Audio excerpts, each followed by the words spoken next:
Usap-usapan online ang mga larawan ng ilang yumaong individual na ginamit ng mga makakaliwang grupo sa mga rally na iniuugnay nila sa umano'y extrajudicial killings. Sa katunayan, marami ng pumalag na kapamilya ng mga idinadamay na mga namayapa, kabilang na ang isang doktor na umalma dahil sa malisyosong paggamit ng larawan ng kanyang yumaong ama. Si Jason Rubrico magbabalita.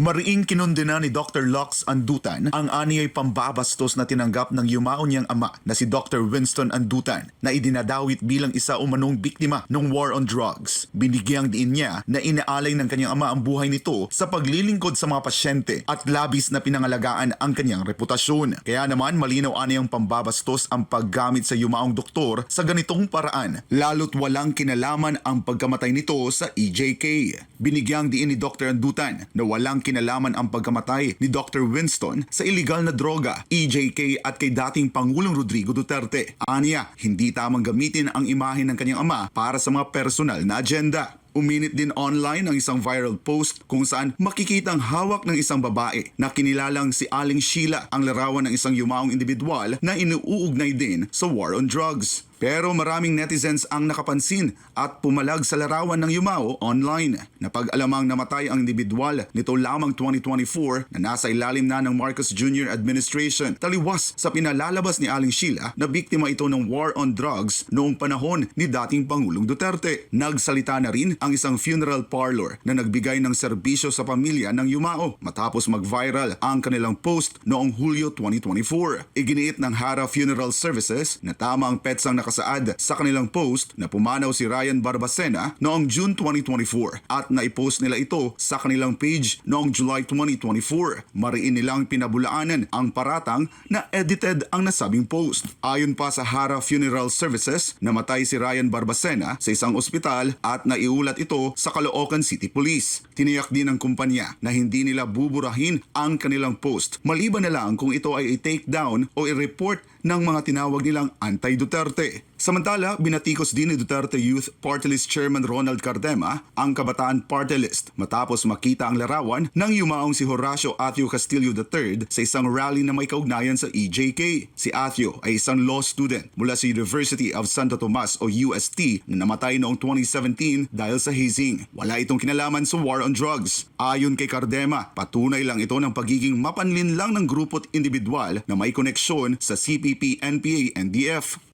Huwag kayong magpapaniwala dyan. Pag naniwala kayo dyan, sobrang bobo nyo na. Kaya yung magsasalita sila dyan na against sila sa violence, against sila sa pagpatay, napakalaking katarantaduhan yan dahil sila mismo ang teroristang NPA, kaalyado ng teroristang NPA. Kaya huwag po kayo magpapaniwala dyan.